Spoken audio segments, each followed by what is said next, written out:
Taste the Daily. மக்களை திமுக ஒடுக்குறாங்களா? இல்லை, பொதுவாக இந்த பட்டியல் சமூக மக்களை மூன்றாம் தர மக்களாக பார்க்கிற பார்வை இந்த அரசுக்கு இருக்குன்னு பல குற்றச்சாட்டுகளை நாம் பார்த்துன்னு வரோம். அது வேங்கை வயலிருந்து பல குற்றச்சாட்டுகளை நாம் சொல்லலாம். இப்போது நாங்கள் அந்த பட்டியல் சமூக மக்களை மட்டும் மூன்றாம் தர தலைவராக பார்க்கல, அந்த சமூகத்தின் பிரதிநிதிகளாக இருக்கிற உங்களை போன்ற தலைவர்களையும் நாங்கள் அந்த மாதிரி தான் பார்க்குறோம் அப்படிங்கிறது தான் இதில் தெரிய வருது. நீங்கள் இன்றைக்கி ஒரு உயர் காவல்துறை அதிகாரி ப்ரெஸ் மீட்டில் பத்திரிகையாளர் கேட்குறாங்க, 3 முறை உளவுத்துறை ஒரு அலர்ட் கொடுத்துருக்கு, என்ன அரசாங்கம் பண்ணிச்சு, இல்லை காவல்துறை என்ன பாதுகாப்பை உறுதி செய்தது அப்படின்ற ஒரு கேள்விக்கு நாங்கள் விசாரிக்கிறோம் அப்படின்னு சொல்கிறார். எல்லாம் முடிஞ்ச பிறகு குதிரை போன பிறகு லாயத்தை பூட்டுவதுன்னு சொல்லுவாங்கள்ல, அந்த மாதிரி இன்றைக்கு முதலமைச்சர் என்ன சொல்லியிருக்காரு, உரிய நடவடிக்கை எடுப்போம். என்ன நடவடிக்கை? ஒரு உளவுத்துறை என்பது என்னது? இந்த மாதிரியான சம்பவம் நடக்க போகுது, இந்த சம்பவத்தை இதனால் தடுக்கலாம் அப்படின்னு சொல்லி தடுப்பது தான் உளவுத்துறையின் வேலை. ஒரு சம்பவம், ஒரு அக்ரன்ஸ் நடக்குதுன்னா பண்ணவங்களோ பண்ணாதவங்களோ சம்மந்தப்பட்டவனோ உண்மை குற்றவாளியோ யாரோ ஒரு 4 நபர்கள் எஃப்ஐஆருக்கு தேவைப்படுறாங்க. அப்படின்றதுக்காக நாங்கள் சம்பவம் நடந்த உடனே எஃப்ஐஆர் போட்டோம், சார்ஜ் ஷீட் போட்டோம், நீதிமன்றத்துக்கு அனுப்பிச்சிட்டோம், எங்கள் கடமை நாங்கள் செஞ்சிட்டோம்னு நீங்கள் தட்டி கடிச்சிட்டு போக முடியுமா? அப்போது இன்றைக்கு தமிழ்நாடு அரசின் மீது ஒரு மிகப்பெரிய குறையாக சொல்லப்படுவது உளவுத்துறை ஃபெயிலியர். எதையும் நிர்வகிக்கிற அந்த திறமையை நம்முடைய முதல்வர் டே பை டே இழந்து வருகிறார் அப்படின்னு ஆரம்பத்துலேருந்தே சொல்கிறோம். அதோட வெளிப்பாடு தான் இது. இப்போ நம்ம எடப்பாடியார் சொல்கிற மாதிரி ஒரு பொம்மை முதல்வர்னு அவர் சொன்னார். இன்றைக்கு அவர் சொன்னது உண்மைதானோ அப்படிங்கிற பாணியில் அந்த பொம்மை, அந்த முதல்வர் எதை பற்றியும் சிந்திக்காமல், எதை பற்றியும் கவலைப்படாமல், எதை பற்றியும் அறிந்து கொள்ளாமல் இருக்கிறாரோ என்ற சந்தேகம் இன்றைக்கு வெகுமக்கள் கிட்ட வந்திருக்கு.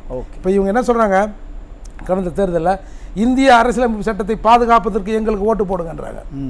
உண்மையில் இந்த தேசத்தில், இந்த நாட்டில் இந்திய அரசியலமைப்பு சட்டத்தை பாதுகாக்கிற வேலையை இங்கே இருக்கிற இந்த மாதிரி அம்பேத்கர் இயக்க தலைவர்கள் தான் நாங்கள் செய்கிறோம். ஏன்னா ஒரு தெருவுக்குள்ளே ஒருத்தனை போகக்கூடாதுன்னு சொன்னால் இந்திய அரசியலமைப்பு சட்டம் இங்கே இந்தியாவில் இருக்கிற எல்லாரும் சமமாக மதிக்கப்படுகிறார்கள் என்று இந்திய அரசியலமைப்பு சட்டம் சொல்லுது. அப்படி அது தடுக்கப்படுகிற போது அதை களைய வேண்டிய நீங்கள் அது மீது ஒரு பார்வை செலுத்தாமல் போகிறீங்க. எங்களை போன்ற ஆட்கள் இந்திய அரசியலமைப்பு சட்டம் சொல்கிற அந்த உரிமையை வாங்கி தருகிற வேலையை நாங்கள் செய்கிறோம். அப்போது உண்மையில் இந்த இந்திய அரசியலமைப்பு சட்டத்தை காப்பாற்றுகிற வேலையை இங்கே இருக்கிற ஒடுக்கப்பட்ட மக்கள் இயக்க தலைவர்கள் செய்கிறாங்க. அதுதான் உங்களுக்கு பிரச்சனை. இப்போது இந்த ஆம்ஸ்ட்ராங் படுகொலையால் திமுக அரசு முடங்கி போயிடுச்சு அப்படின்னு நம்ம எடுத்துக்கலாமா? எந்த விதமான நடவடிக்கையும் எடுக்கல, உளவுத்துறை செயல்படல, காவல்துறை செயல்படல அப்படிங்கும் போது இந்த அரசே முடங்கி தான் இருக்குது அப்படின்னு நம்ம எடுத்துக்கலாம். இல்லை, இந்த முடக்கு என்பது ஏதோ நேற்று நடந்த அண்ணன் ஆம்ஸ்ட்ராங் படுகொலையில் இருந்து மட்டுமல்ல. இது ஆரம்பத்திலிருந்தே சொல்லப்போனால் அந்த கனியாமுத்தூர் பள்ளி இன்சிடென்ட்டில் இருந்தும் பல படுகொலைகள் இருந்தும் இது நடக்குது. நீங்கள் இப்போ நாங்கள் போன வாரத்தில் நம்ம எதிர்க்கட்சி தலைவர் ஒரு அறிக்கை வெளியிட்டிருந்தார். ஜூன் 1 அதாவது ஜனவரி 1 ஜூன் 12 வரைக்கும் கிட்டத்தட்ட 492 கொலைகள்னு. இப்போ நீங்கள் கணக்கு பண்ணிங்கன்னா கிட்டத்தட்ட 450 படுகொலைகள் இந்த ஒரு 6 மாதத்தில் நடைபெறுகிறது. அப்போது இங்கே உண்மையில் போலீஸ்னு ஒன்று இருக்கா, இல்லை இதை தடுப்பதற்கான வழின்னு ஒன்று இருக்கான்றது முதல்வர் பார்வைக்கு போகணுமா இல்லையா? முதல்வர் எதை போலீஸ் சொல்லுகிறோ அதை செய்கிற முதல்வர் இருக்கிறார். நீங்கள் விக்னேஷ் மரணத்தில், அந்த தலைமைச் செயலக காவல் நிலைய மரணத்தில் போலீஸ் ஒரு அறிக்கையை தருது, அந்த தம்பி அந்த பையன் வலிப்பு நோய் இறந்துட்டான்னு. அதையே சட்டமன்றத்தில் படிக்கிறார். அதை வெரிஃபை பண்ணுமா வேணாமா?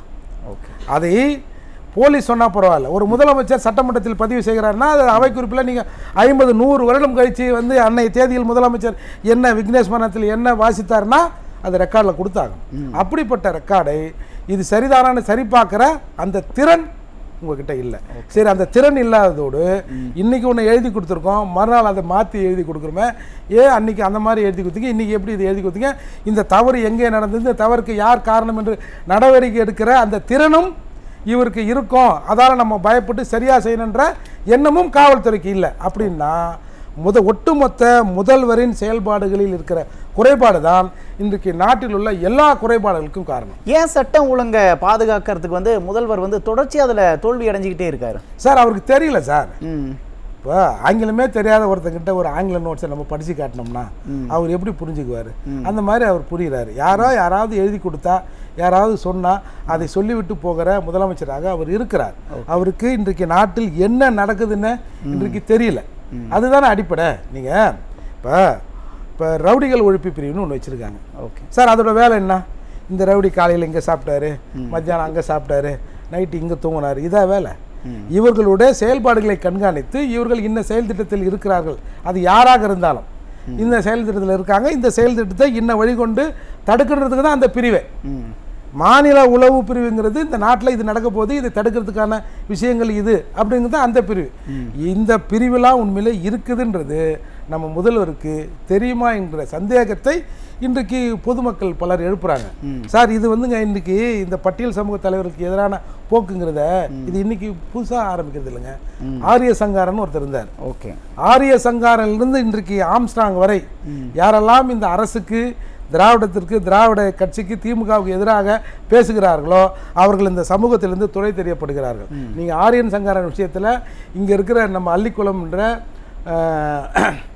அள்ளிக்குளம் இருக்கு இல்லையா, சென்ட்ரலில், அதில் வந்து அங்கே இருக்கிற இந்த பட்டியல் சமூக மக்கள் கடை வச்சுன்னு பறிப்பு நடத்துகிறான். அதை வந்து அப்போது இருந்த ஒரு காங்கிரஸின் பிரமுகர், ஒரு பாராளுமன்ற உறுப்பினர் அந்த காம்ப்ளெக்ஸை கட்டுவதற்கான கான்ட்ராக்டை எடுக்கிறாரு. அதை வந்து அப்புறப்படுத்த முற்பட்ட போது அந்த இடத்த ஆரிய சங்கரன் என் உயிர் கடந்து தான் நீங்கள்லாம் இதை எடுக்கணும் அப்படின்னு அந்த மக்களுக்காக நிற்கிறார். அப்படி நின்னவர், சரி இவர் இருந்தார்னா இது நடக்காது அப்படின்னு சொல்லிட்டு அவர் வந்து திண்டிவனம் போய் வருகிற வழியில் ஒரு லாரி விபத்தில் கொல்லப்படுகிறார். அப்பொழுதே மிகப்பெரிய குற்றச்சாட்டு எழுந்தது. ஏன்னா அன்றைக்கே வந்து அவர் வந்து எல்லா அந்த அம்பேத்கர் இயக்க தலைவர்களையும் கூட்டி இதே பெரிய மேல ஒரு மீட்டிங் போட்டு இன்னார் இந்த சமூகத்துக்கு நேரடியான எதிரியாக செயல்படுகிறார், அதை இந்த மக்கள் புரிந்து கொள்ள வேண்டும் அப்படின்னு மீட்டிங் போட்ட பிறகு இறக்கிறார். இன்றைக்கு இவங்க என்ன நினைக்கிறாங்க, நமக்கு வேண்டியவங்க இருக்கலாம், நம்ம கொள்கையை பேசுபவர்கள் இருக்கலாம், நான் என்ன நினைக்கிறேனோ அதை சொல்லும் நபர் இருந்தால் மட்டும் போதும், என் கருத்துக்கு எதிர்கருத்தோ அல்லது இந்த ஊமைகளின் வாயாக ஒருவன் பேசுகிறான் என்று சொன்னால் அந்த வாயை முடக்க வேண்டும் என்று அரசு நினைக்கிறது. இன்றைக்கு நீங்க பாருங்க, அரசு கொலைப்படுது இல்லைங்க. ஏங்க லாக்அப் டெத்தில் பெரும்பான்மை முக்கால்வாசி பேர் யாருங்க? ஏங்க இந்த சமூகத்தில் மட்டும் தான் அக்யூஸ்ட் இருக்கானா, இவன் மட்டும் தான் ஸ்டேஷனுக்கு போகிறானா? மற்ற சமூகத்தில் இருக்கிறவங்களாம் ஸ்டேஷனுக்கு போயிட்டு பூ போல சிறைக்கு போகிறான், இல்லை பூ போல வெளியே வரான். ஆனால் பட்டியல் சமூகத்தில் இருந்து மட்டும் எப்படி இவ்வளவு லாக்அப் டெத் நடக்குது? அப்போது அரசாங்கத்தின் பார்வை என்பது பட்டியல் சமூக மக்கள்னால மூன்றாம் தர மக்களாக தொடர்ந்து பேசும். சார், ஏர்போர்ட் மூர்த்தி சார், சார் முதலமைச்சர் கையில் தான் உளவுத்துறையும் இருக்குது, காவல்துறையும் இருக்குது. இருந்தாலும் இந்த சமூக விரோதிகள் இந்த மாதிரி செயல்கள்லாம் தொடர்ச்சியாக ஈடுபட்டு வராங்க, முதலமைச்சரும் அமைதியாக இருக்காங்க அப்படின்னா முதலமைச்சர் யாரை காப்பாற்றணும்னு நினைக்கிறாருங்க? இல்லை, அமைதியாக இருக்காருன்னு சொல்லாதீங்க. அவருக்கு ஒன்றுமே தெரியல, அவர் கவனத்துக்கு இது போகலைன்னு சொல்லுங்க. அப்படி ஒன்று ரெண்டு போனாலும் பட்டியல் சமூக மக்களை அவர் வந்து மூன்றாம் தர மக்களாக தான் பார்க்குறாருன்னு சொல்லுங்க. இப்போ நீங்கள் மேலவளு முருகேசன் படுகொலை உங்களுக்கு நல்லா தெரியும். மேலவளு முருகேசன் வந்து சாதாரண நபரில் அவர் திமுக உறுப்பினர், திமுக பொறுப்பாளர். அங்கே வந்து அது தனி ஊராட்சியாக மாறுகிற போது மாற்று சமூகத்தில் இருக்கிற ஒரு சிலர் நீ வந்து நின்னா உன் தலையெடுத்துருவேன்றாங்க.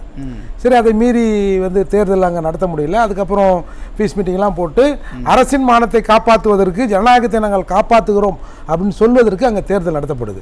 உடனே திரும்பவும் அவருக்கு மிரட்டல் வருவதால் அவருக்கு போலீஸ் பாதுகாப்பு கொடுக்கப்படுகிறது. அன்றைய முருகேசன், அன்றைய அவர் கட்சியின் தலைவர் கருணாநிதி அவர்களை, தமிழ்நாட்டின் முதல்வராக இருந்த கருணாநிதி அவர்களை பார்த்து என் தலையை எடுத்துருவாங்க, எனக்கு பாதுகாப்பு கொடுங்க, நான் செத்துருவேன் அப்படின்னு மன்றாடார் அவர் வீட்டில் பார்த்து. சரி போயா பார்க்கலாம் அப்படின்னு சொல்லி அனுப்புகிறாரு. அவர் சொல்லியபடியே, அவர் நினைத்தபடியே அவர் தலை எடுக்கப்படுவது, அவரோட சேர்ந்து 7 பேரை. இப்போ ஒரு இந்திய அரசியலமைப்பு சட்டம் வழங்குகிற அடிப்படை கடமை, ஒரு அரசு ஒரு குடிமகனின் உயிரையும் உடைமையும் பாதுகாக்க வேண்டியது அரசின் கடமை. இந்த கடமை அரசு மீறி இருக்கிறதா இல்லையா? அப்படி அந்த படுகொலை நடந்த பிறகு நீங்கள் வேற ஒரு கொலையை கம்பேர் பண்ணோம்னா அதில் வந்து அவர்கள் மனைவியை வந்து எம்பி வரைக்கும் ஆகி இணையமைச்சராக்கினாங்க. நாங்கள் அது தப்புன்னு சொல்லலை. ஆனால் மேலவளவு முருகேசன் மனைவி உட்பட எல்லாருக்கும் சாலை பணியாளர் வேலையை கொடுத்து தெருவில் நிறுத்தியவர் கருணாநிதி. உன் கணவர் தெருவில் கொல்லப்பட்டால் நீயும் தெருவில் நில்லு அப்படின்னு சாலை பணியாளர் வேலை தெரியுமில்ல, இந்த சின்ன சின்ன பேட்ச் ஒர்க் போடுறது, முள்ளு வெட்டுறது, ரோட்டில் இருக்கிற வேலையை, அந்த வேலையை நிறுத்தி அசிங்கப்படுத்தியவர் இந்த சமூகத்தை கருணாநிதி அவர்கள். அப்போது பட்டியல் சமூக மக்கள்னால இவங்களோட கவனம் எப்படி இருக்குன்றதை நம்ம பார்க்கலாம். இப்போது இன்றைக்கு நாடு முழுக்க எஸ்சி எஸ்டி அட்ராசிட்டி அதிகமாக நடக்குதுன்னு சொல்கிறோம். அப்படி இருக்கிற சூழ்நிலையில் எல்லா சமூகமும் நமக்கு எதிராக இருக்குன்னு சொல்ல ஒரு சமூகத்திலும் ஒரு சிலர் இருப்பாங்கள்ல, அவங்க உங்கள் தலைவருக்கே இந்த நிலைன்னா, உங்கள் சமூக தலைவருக்கே இந்த நிலைன்னா உன்னோட நிலைமையை எண்ணிப்பாருன்னு சாதாரண மக்களை மிரட்டுகிற வேலை இப்போ நடக்குமா நடக்காதா? இதை ஒரு முன்னுதாரணமாக காட்டுவாங்களா காட்ட மாட்டாங்களா? ஆகவே அரசு ஒன்று நீங்கள் சிறப்பு கவனம் செலுத்தாதீங்க, ஒரு சட்டத்தின் மாட்சியை நிலைநிறுத்துங்க. நீங்கள் இந்த மாதிரியான விஷயங்களே இந்த சமூகத்திலிருந்து யாராவது ஊமைகளின் குரலாக ஒருத்தன் வந்தால் அவனை வந்து நீங்கள் கொண்டு கூட மண்ணில் புதைக்கலாம். ஆனால் அந்த மண்ணை எங்கே புதைப்பீர்கள் என்று ஒரு வாசகம் இருக்குது. அதை அரசு நினைக்கணும். எல்லாத்தையும் மக்கள் பார்த்து கொண்டு இருக்கிறார்கள். ஏழை தானே, எளியவன் தானே, இந்த குறையில் நசுக்கலாம் அப்படின்னா இயற்கை உங்களை சும்மா விடாது என்பதை மட்டும் நீங்கள் தெரிஞ்சுங்க. நாங்கள் உங்கள் மீது எங்கள் மீது நீங்கள் இறக்க வைங்க, எங்களுக்கு பாதுகாப்பு கொடுங்க, எங்களுக்கு அதை பண்ணுங்க இதை பண்ணுங்கலாம் யாருன்னு நாங்கள் உங்களுக்கு கேட்கல. சட்டத்தின் மாட்சியை நிலைநிறுத்துங்க. அப்படி இல்லைன்னா நீங்கள் எடுக்கின்ற ஆயுதம் உங்களையே திருப்பி தாக்கும்.